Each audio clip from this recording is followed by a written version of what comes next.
Bonjour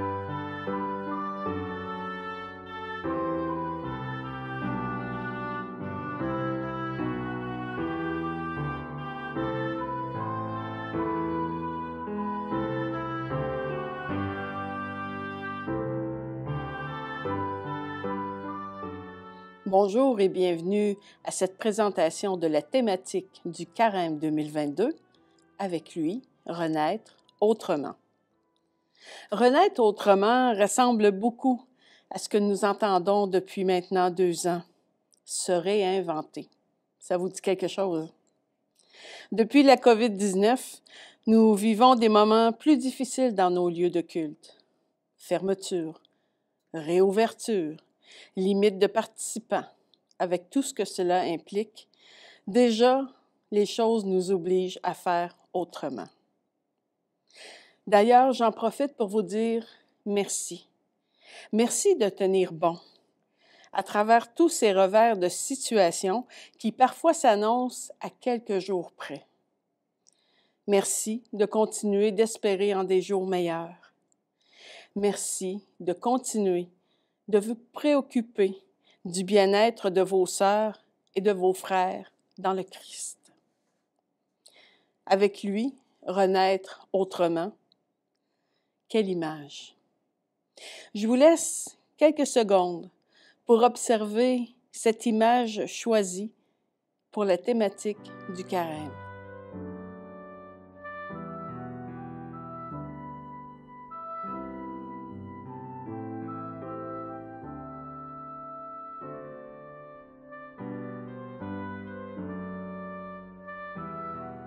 Comme cette fleur, nous aussi nous renaissons à la vie, parfois là où on ne s'y attendait pas, dans une situation qui nous habitait depuis longtemps, dans une dépendance dont on croyait jamais se défaire, ou un deuil si long qu'on ne croyait jamais s'en sortir. Et parfois, comme cette fleur, le Seigneur, dans notre vie, arrive, se dépose là où on ne l'attendait pas. Et c'est avec lui que nous faisons de petits pas, que nous avançons dans nos peines, nos maladies, nos souffrances, mais aussi dans nos joies et nos temps de célébration. Par sa vie, Jésus nous a dit sa foi dans son Père, dans notre Père. Quelle chance nous avons! Car depuis qu'il est venu, en nous, tout a changé. Ça vous rappelle un chant?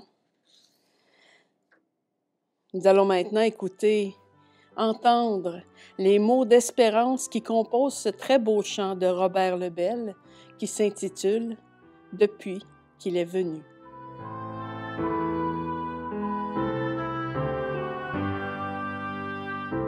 Car depuis qu'il est venu, en nous tout a changé. Un monde est disparu, un autre monde est né. Depuis qu'il est venu, quand tu ne gardes plus au bout d'un long hiver l'espoir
Et quand tu n'oses plus rentrer à la maison, gêné de tes jours de faiblesse, rappelle-toi Jésus qui veut dans son pardon ouvrir ton cœur à sa tendresse.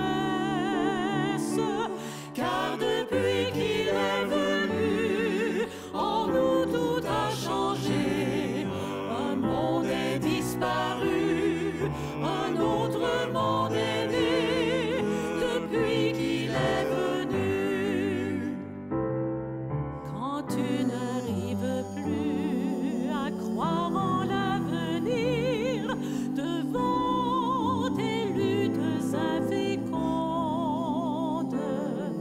rappelle-toi Jésus et son règne à venir, germé déjà au cœur du monde.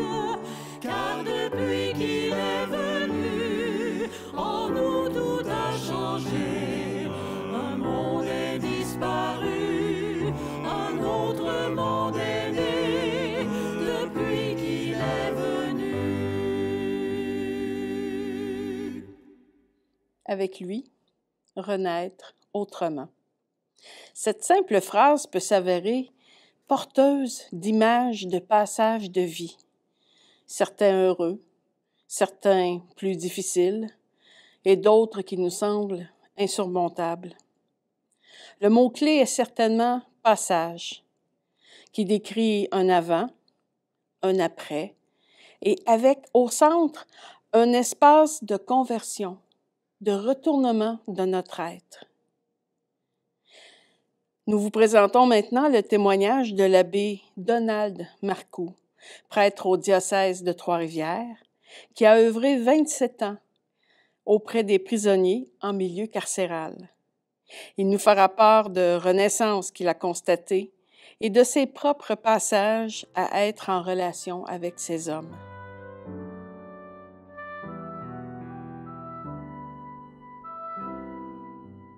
Permettez-moi de vous proposer d'abord 2 rencontres que j'ai eues.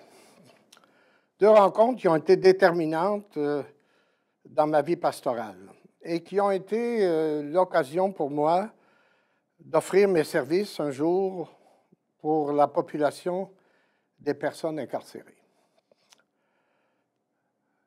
La première rencontre date d'il y a 55 ans. Date d'il y a 42 ans avec une femme de 55 ans. C'était, la date est précise, le 12 mai 1980. Cette femme me disait, « Donald, un jour tu vas prendre la parole au cœur de la communauté chrétienne. Tu vas prêcher l'Évangile. » Je l'espère, disait-elle. J'aimerais te donner un petit conseil. Si tu prends la parole, essaie de parler pour que les gens comprennent. On n'a pas tous fait le chemin que vous avez fait, vous autres. La théologie, la spéculation, l'intellectualisation des textes. Parlez-nous d'un langage qui n'est pas trop hermétique. Ça m'a surpris. Ça a été pour moi, dès les premiers jours de ma vie sacerdotale, comme une expérience de conversion. J'ai été obligé moi-même de me tourner vers le Seigneur en lui disant « Comment je vais y arriver? » Habitué au séminaire, dans la formation, habitué au langage un peu à l'interne entre nous, notre conception ecclésiastique, nos propos un peu hermétiques, c'est pas évident qu'on parle à des gens qui veulent naître à l'Évangile, alors que le langage est parfois difficile à accueillir, à recevoir comme une bonne nouvelle, plutôt qu'à recevoir comme une tonne de briques un message un peu déroutant qui ne nous présente pas nécessairement quelqu'un, mais qui semble vouloir nous présenter quelque chose de très théorique. Je prends pour exemple, il n'y a rien de plus lancinant dans nos homélies que de sans cesse répéter la parole de Dieu comme si les gens n'avaient pas su apprendre à la lire. Ce n'est pas de la répéter qui compte, c'est de la rendre vivante, c'est de lui donner un visage, un rendez-vous, une personne qui s'appelle le Christ. Ça a été ça, un événement transformateur dans ma vie. Dérangeant même, très bousculant, mais heureux. Un événement très heureux. La deuxième est dans le même sens. J'étais tout à fait aux premières heures de mon ministère en paroisse et un sous-ministre est venu me dire, quand je gère mon ministère, j'ai mon langage, mais quand j'entends le tien, j'aimerais qu'il soit accessible parce que moi-même, j'aimerais devenir disciple. J'aimerais naître à cet évangile. J'aimerais me laisser transformer par cet évangile. Non pas un évangile qui me fait rencontrer des paroles qui sont belles, mais qui me fait m'ouvrir à une rencontre personnelle, à une présence qui est celle de ce Dieu dont je désirerais moi-même à être témoin. Une autre parole qui m'a appelé à changer ma perception du ministère. C'est pas sans douleur. Ça nous invite un peu, comme le temps du carême, à aller faire un tour au désert, comme le Christ. Parce qu'on a l'impression qu'on voudrait tout de suite transformer nos pierres en pain, on voudrait avoir toute la mainmise là-dessus, mais c'est un chemin de conversion. Renaître, c'est pas simplement dire « me voici, Seigneur », c'est désirer que notre vie soit nourrie d'une présence, nourrie d'un rendez-vous transformateur, pas d'une puissance magique, comme le disait le malin à Jésus, transforme ces pierres en pain. On voudrait y arriver, mais il y a un travail à y mettre pour nous qui sommes au service, à votre service, au service de la communauté de l'Église. On est à votre service, non pas pour vous dire, moi je l'ai, vous ne l'avez pas, mais ensemble nous y arriverons. Ensemble, nous ferons chemin. C'est tout le sens, d'ailleurs, qu'on veut vivre actuellement avec le synode que nous propose le pape François. Cette marche ensemble, ce pèlerinage ensemble. Et je pense que le carême de cette année, pour nous, ici, de chez nous, qui avons vécu la pandémie, est une occasion de nous laisser conduire à cette rencontre, à donner à nos rendez-vous de la parole un désir de creuser une alliance, une rencontre, une communion. On a appris à être confinés, on a appris à vivre à distance. Imaginons-nous le prophète Osée qui nous dira encore aujourd'hui, « Je t'amènerai au désert, je parlerai à ton cœur, je te fiancerai à moi dans la tendresse et dans l'amour. » Donne-moi l'occasion de prendre la parole dans ta vie. Mais pour que cette parole soit accueillie, pour que cette parole soit enracinée, transformatrice, il est bon, il me semble, de se laisser convertir. Parce qu'on a besoin, comme peuple chrétien, d'être un peuple qui doit se... Je dis je dois, mais c'est un peu... Ça semble un peu catégorique, mais ce n'est pas dans ce sens-là. Un peuple qui doit se réapproprier la parole de Dieu. On est très habitué au culte. Plusieurs m'ont dit pendant la pandémie, la messe me manque. Je l'écoute à TV, ça fait pareil, me disent un grand nombre. Mais la parole de Dieu semble dire, c'est difficile, je ne comprends pas trop, mais j'ai la messe. C'est bon, c'est très bon, c'est essentiel. Mais imaginons-nous que la parole de Dieu, c'est un rendez-vous avec Dieu lui-même. Ça m'a toujours un peu fasciné. Ça nourrit mes 40 quelques années de prêtrise. Revenir à la parole, me nourrir de cette parole. Et quand j'ai regardé les textes qui nous préparaient et qui nous préparent à Pâques, tous les textes nous appellent à renaître. Et je voudrais, parce que j'ai vécu l'expérience d'être aumônier, pasteur, animateur, compagnon de pastoral en prison, j'ai rencontré des hommes qui ont connu le désert. Quand on entre en prison, ce n'est pas nécessairement un désert choisi, mais c'est un désert incontournable. Ceux qui arrivent en prison, ils ne sont pas là par hasard. Il y a une façon d'y être. Il y a différentes façons de faire sa prison. On peut dormir sa sentence, on peut la geler, sa sentence, on peut la distraire en poussant du fer ou autre chose. Puis parfois, on peut entrer en soi-même. Tout ça peut se vivre et se vit parfois dans la même personne. Mais ce qui est central, ce n'est pas de leur imposer une parole, ni de les moraliser. Ce sont des moments précieux qui nous sont donnés, qui m'ont été donnés pour faire la route avec eux, pour saisir avec eux l'occasion que la vie donne pour laisser la parole fleurir en eux. Une parole qui ouvre à un avenir, qui fait renaître. Mais ça, il faut faire le choix de s'exposer, d'oser la présence à autre chose qu'à cet univers un peu fermé dans lequel on pourrait s'isoler.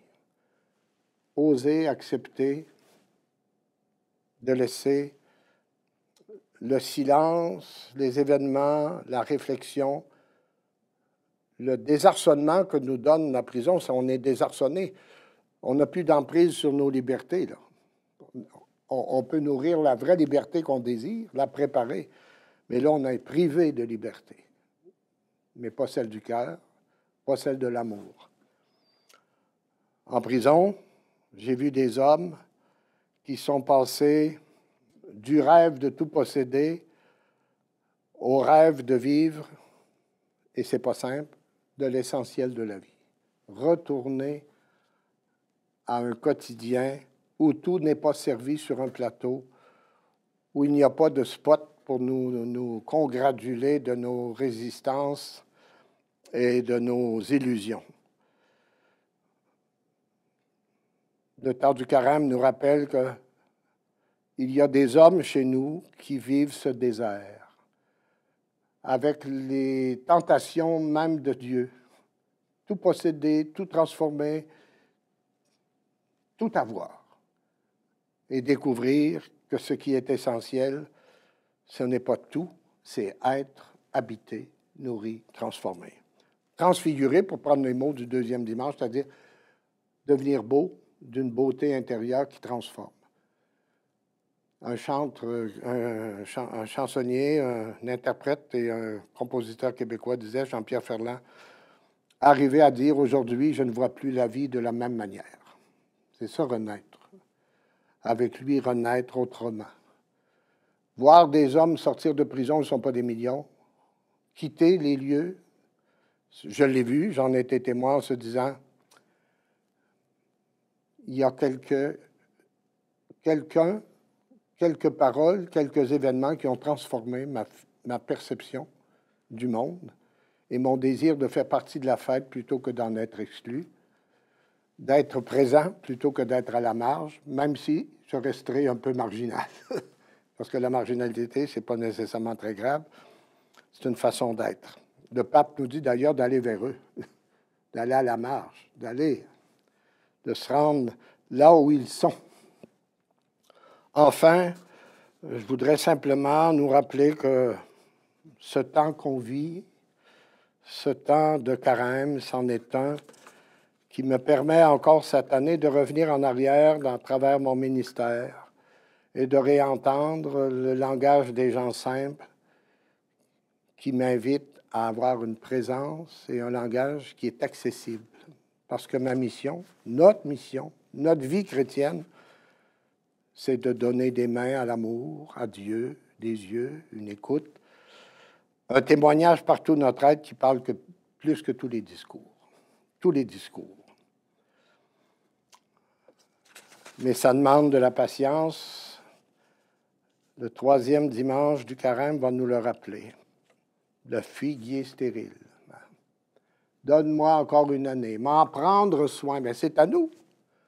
Se prendre soin de Dieu ne se fera pas sans moi, sans vous, sans nous tous.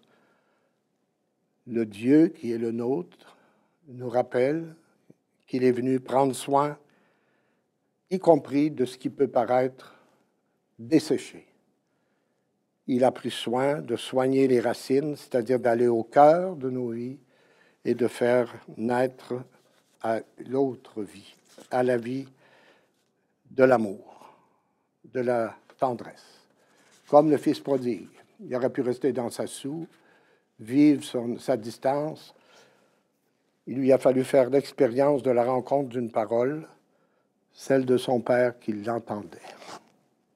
Le père aimant. Je vais retourner chez lui. On va prendre ma place, on va fermer ma trappe. C'est pas ce qu'il s'est fait dire.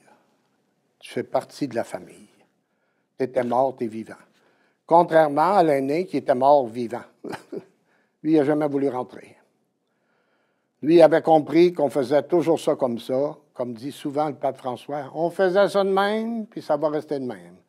Alors que l'Évangile nous appelle à une renaissance, à une transformation, à dépasser nos perceptions cultuelles pour entrer dans une perception plus grande encore, pas une perception, mais dans une communion plus grande, celle d'une alliance avec ce Seigneur.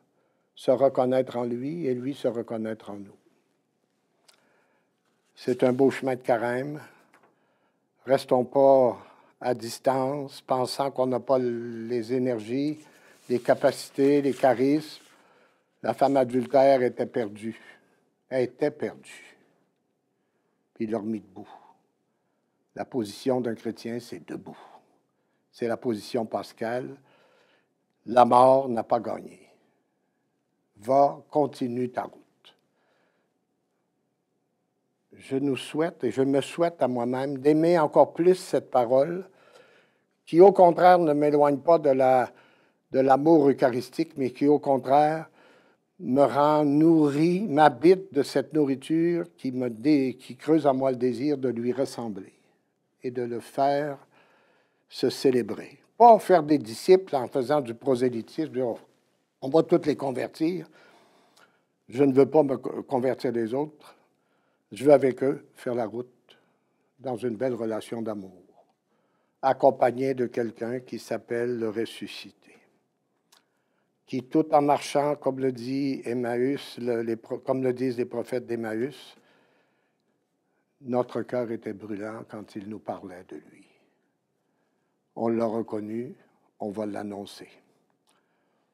Tout ça pour vous dire qu'en prison, j'ai appris à croire et à vivre avec des personnes qui, bien qu'en apparence semblaient résistants, ont été touchés, puis sont partis autrement pour annoncer la vie et vivre du vivant. Je les vois encore après tant d'années d'absence, qui me disent « Merci, salut, tu étais là, veux-tu encore célébrer la vie avec moi? J'ai un bébé, veux-tu me le baptiser? J'ai une amoureuse maintenant, je voudrais célébrer l'amour dans le mariage. » Toutes ces petites attentions, délicatesses, me rappellent que ces hommes les plus simples sont devenus au cœur de la société pour un nombre, comme nous, un petit nombre, parce qu'on n'est qu'un petit nombre maintenant, des témoins authentiques et souvent très discrets. Aimons notre Dieu à travers sa parole et laissons-la pendant le carême prendre racine, comme le dit la parabole du semeur. Si le cœur est dur, s'il est étouffé par les rêves, les illusions, s'il est sur le bord du chemin et qu'il est mangé par les oiseaux, cette parole, elle est mangée parfois parce qu'on veut vivre autre chose que cette liberté des enfants de Dieu. Et tout à coup, Dieu trouve une façon d'ensemencer la partie fertile de notre vie. C'est celle-là qui transforme tout.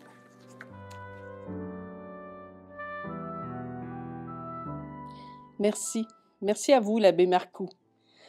de ce témoignage qui nous rappelle ce rendez-vous avec Dieu lui-même par sa parole. Merci de nous rappeler qu'ensemble, nous marchons, nous faisons route dans un chemin d'amour avec le ressuscité. Je vous invite maintenant à prendre un moment intérieurement, à faire résonner la question suivante. En ce temps du carême 2022, à quoi suis-je appelé à renaître dans ma vie?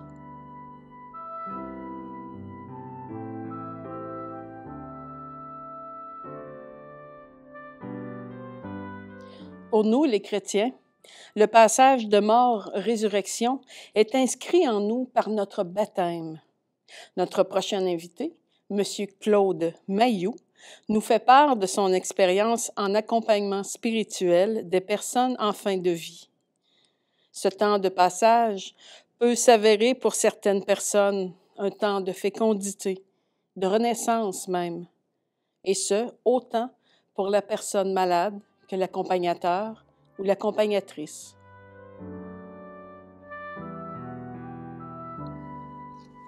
L'accompagnement pastoral en fin de vie. Nous avons tous et toutes, un jour ou l'autre, perdu une des proches. Et nous avons sans doute remarqué que c'est une période difficile, une période intense, une période aussi où les émotions vont et viennent un peu dans toutes les directions. C'est aussi un temps qui est ambigu, parce que la personne qui va mourir cherche à rassurer ses proches. On dirait qu'elle ne veut pas qu'ils aient de la peine. Et les proches font la même chose. Je me souviens d'une de mes tantes qui est décédée il y a une quarantaine d'années, où, quand on allait la visiter, tout le monde lui disait tout le temps « Tu vas guérir, ça va bien. » Puis elle disait un peu « Ben oui, ça va bien, je vais aller mieux, etc. » Et moi, je sentais dans mon cœur à ce moment-là qu'il y avait une question que j'aurais aimé lui poser, c'est « Ma tante, comment tu vois les choses? Comment tu vois l'approche de la mort? Qu'est-ce que ça te fait vivre? » Alors, c'est un moment où c'est important d'avoir le courage d'être vrai, d'être authentique, de ne pas essayer de remplir les silences, de ne pas s'agiter pour tout faire. Alors, c'est un moment où il y a beaucoup de choses qui peuvent se produire, dont des guérisons. La personne meurt, mais il y a quelque chose en elle profondément qui va changer, qui change à l'approche même de la mort. Alors c'est un temps de remise en question où on peut se dire, sans faux fuyant, où on a besoin de pouvoir se dire, de revoir son histoire de vie, de faire un bilan, de regarder qu'est-ce qui vaut encore la peine, qu'est-ce qui est vraiment important. Alors, la nature de l'écoute dont la personne a besoin, c'est une écoute qui est vraiment une présence qui est désencombrée d'elle-même. C'est-à-dire qu'elle n'a pas besoin de performer, elle n'a pas besoin de dire « je te comprends », elle n'a pas besoin d'en rajouter, elle a juste besoin d'être là. Et c'est merveilleux, c'est quand la personne que l'on accompagne finit par nous dire « enfin, il y a quelqu'un qui me comprend. J'ai été entendu. » Et vous ne savez pas ce que ça change, mais ça transfigure la vie puis l'expérience d'avoir quelqu'un qui est là, qui est disponible. Puis c'est pas toujours un proche ou une proche, ça peut être un membre du personnel, là où ça se passe. C'est ça, la fin de vie, c'est un temps précieux. Moi, je repense à une personne en particulier qui m'était très proche, qui a vécu toute sa vie dans la peur et l'anxiété.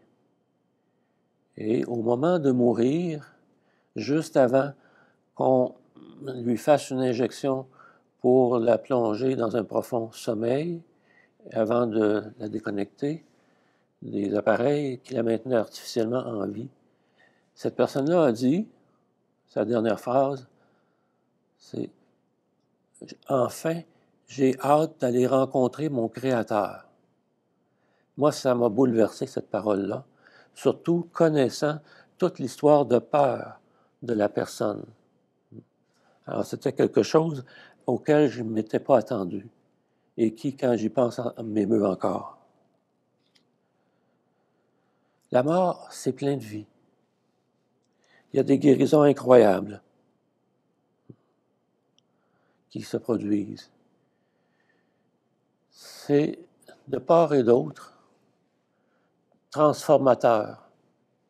Il y a la lumière qui surgit au-delà de l'apparence.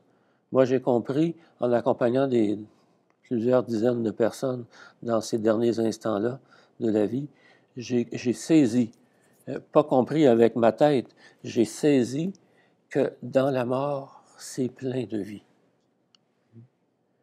Et ça, c'est important de pouvoir se rendre compte que la mort dont on a peur, c'est la mort qu'on imagine. La mort qu'on imagine, c'est le néant, c'est la fin de tout. Si on n'est plus rien. La mort réelle, c'est une autre réalité que ça. C'est pas du tout imaginaire. C'est quelque chose qui arrive, qui est naturel et qui est plein de vie. Il y a un auteur dont je ne me souviens pas le nom qui disait que la mort, c'était l'arche de la vie. C'était ce qui protège la vie. Et c'est vrai que c'est dans la mort que plus personne ne peut nous faire du mal. Alors, quand on écoute, on n'a pas toutes les mêmes capacités au niveau de l'écoute. On écoute comme on peut, avec ce qu'on est. En utilisant nos mots, l'important, c'est de continuer, d'être présent, de continuer à aimer la personne avec qui nous sommes, et à prier.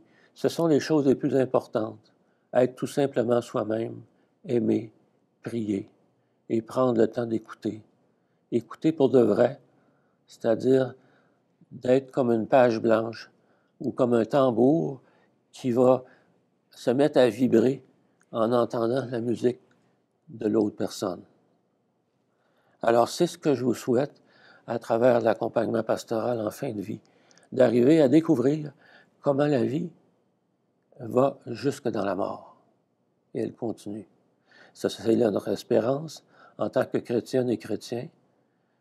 Avec lui, renaître à la vie, encore et encore, même dans la mort. Merci, M. Mailloux, pour ce temps de réflexion sur l'écoute, la compassion et la vie. Maintenant, la documentation diocésaine des services diocésains de Trois-Rivières. Alors, il y a bien sûr le chant, la partition, la présentation du dimanche, des suggestions de prière universelle. Et il y a aussi une page sur Développement et Paix qui vous rappelle que dimanche, le 3 avril, sera la quête spéciale pour le Carême Partage, dont la thématique cette année est « Les gens et la planète avant tout ». Pour ce qui est du décor, la croix est toujours le symbole ultime. Et à chaque semaine, il est possible, avec les suggestions contenues dans le document, d'apporter un objet qui forme le temps du carême dans une symbolique présentée. Nous terminons cette présentation par la lecture d'une prière composée par Madame Lise Lachance, que vous trouverez dans le document. Alors à tous, bon carême. Dans un monde qui aspire au changement, Seigneur, nous te prions. Regarde notre terre en détresse. Écoute les cris des pauvres et des malades. Entends les appels des assoiffés de justice. Vois nos maigres efforts d'unité et de paix. Qui pourra répondre aux désirs de notre cœur? Notre histoire déborde de mauvais souvenirs. Nous avons besoin d'un monde nouveau. En toi, seul se trouve notre avenir. Tu es le premier mot de notre alliance.